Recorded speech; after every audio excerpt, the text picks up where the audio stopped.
October 2nd, 2017. The tragedy of the night before was still raw, still being processed. Everyone and everywhere seemed to hurt. Stephen Benning wasn't sure what to do.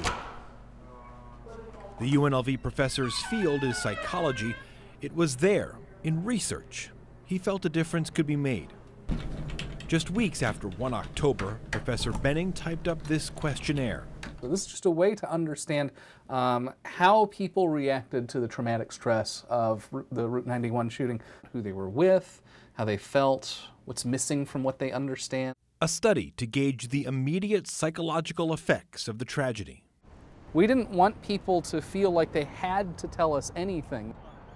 Today, a little more than 100 people are taking part in the study. 35 were at the Route 91 festival. 1 year after the shooting, Professor Benning says the results are already intriguing. He created this series of charts animating the levels of trauma. The dotted line shows normal stress after a traumatic event. In dark blue, you see trauma felt by members of the community. In red, those who survived the shooting. Over time, you see how the levels change.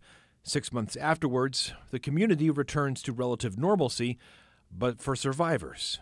Over half of the people at the festival would qualify for a diagnosis of post-traumatic stress. Despite the trauma, there is one other major theme Professor Benning has found unique to Las Vegas. The thing that I think our study is really driving home is that people are resilient.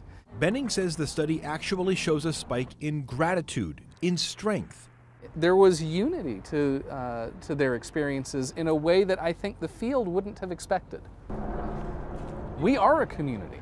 We are able to come together and build ourselves up after experiencing a grievous wound. It's far from clinical, though the questions are based on established science, but it is an indicator of how Las Vegas absorbed the tragedy, how it moved on, and how other cities might be able to do the same. There was this strong sense of community, of caring, of pulling together that I don't think people expected Las Vegas to show. And so I believe that we showed what Vegas Strong really means.